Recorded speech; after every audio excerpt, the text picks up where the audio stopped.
So here we go again, some more peonies. I've got my paint through there. I'm trying to get the last bit of this paint out here. It's a light green color. It's going to be my underpainting. As you can see here, I'm not even bothering putting it on a palette. There's not a lot there. I don't want to waste a lot, so just want to get this on there and get this covered.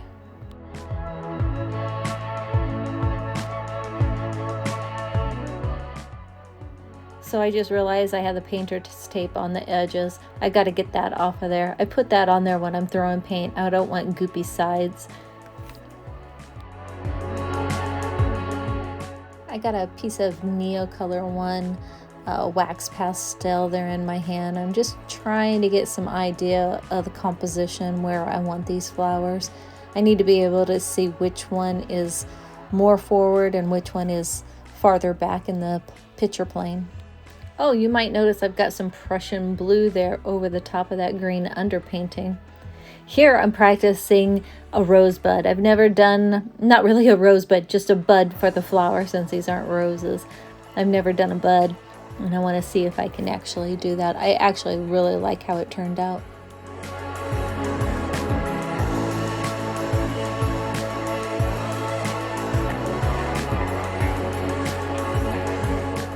A voiceover tip: never do voiceovers on trash days.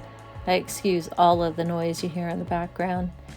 So I want to start on that flower that's in the farthest background. I need to get that in there. That way, whenever I'm doing the other ones, I'll be putting some of those on top of the paint that I'm doing now. I want to make sure that I have different values in these different petals as I go around the ring as well. So now you can see I have a lighter value. I'm staying on the same side of the color wheel. I've just mixed some white in or picked some paints that had more white, but still on the same side of the color wheel within the pink range.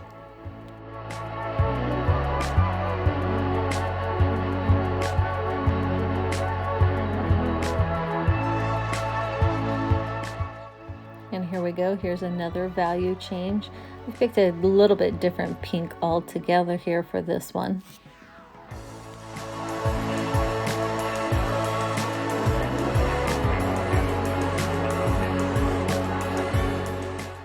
I'm pointing out here that I'm thinking about where this next flower is going to go. So I'm thinking about what I need to actually paint for this particular flower. Oh, evidently I didn't think we had enough light on the subject. Okay, now that I got that light off of there, you can see that I've changed my colors here again. I tried to, every single row, I tried to get different colors, different values in there. So again, staying along the analogous side of the color wheel with the pinks. I would suggest you turn your painting rather than contort your wrist like this. The only reason why I didn't turn it was for the sake of video recording it. I don't want to make you guys dizzy. So you can see there I stopped with that row because I have a third flower and that's going to be sitting on top of these two. So their outer ring or its outer ring will cover these two. Change values again. I've got lots of palettes of different values during this painting going on. That way I can pick and choose.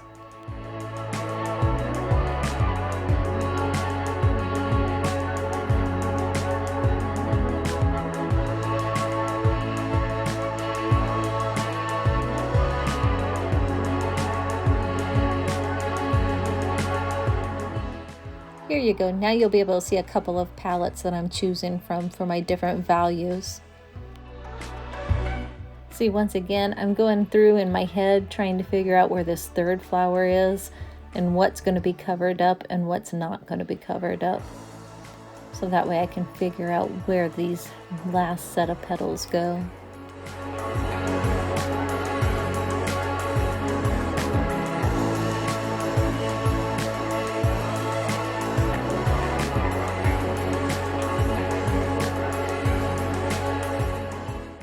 take a look here and watch how I go over the top of the petals of the first two flowers.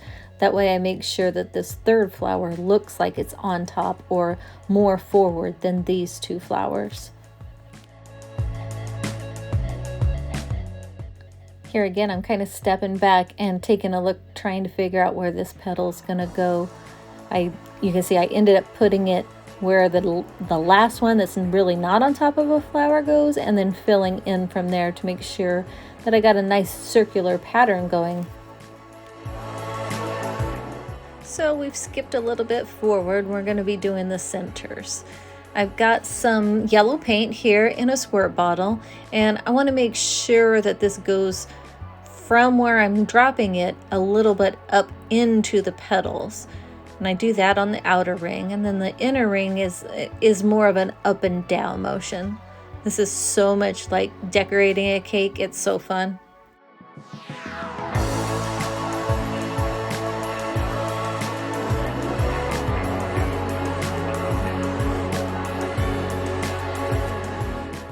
Let's get in a little closer and see if you can see what I'm talking about. Trying to make sure that the yellow touches and lays a little bit on that pink as I'm going around the edges. And more of a straight up and down motion in the middle. You might have seen that blow air there. I ran out of paint, so I'm going to move on to the leaves. I've got two different colors. One is like a olive color and then a brighter green to get some variation in the leaves. Let's see these leaves go in a little closer up. I don't want all of my leaves the exact same size or exact same shape. This is where I'm going to get that little bud in. Now I'm going to work smarter and not harder. I'm going to turn this thing around so I can get that bud in there at a little better angle for my hand. Here I'm visually planning where that bud is going to go. This bud was a little bit more difficult than the one that I did on the plate. I wanted you to see this mistake in how I fix it. I want you guys to know it's not always perfect. I'm not liking the shape of this bud at all, so I took a little bit of the paint off there. Then you'll see how I go in and taking my brush and I'm reshaping that petal the way I want it to look. And then I put a little bit of water. You can see there I'm scrubbing that off of the background, and I'll keep doing that until it's all gone, and then we just work on from there.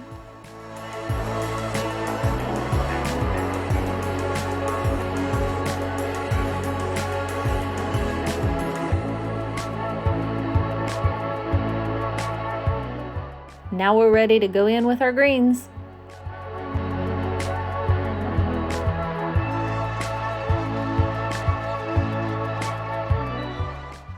Now I've got some more of that yellow in my bottle, and I'm gonna just finish up the centers of these flowers.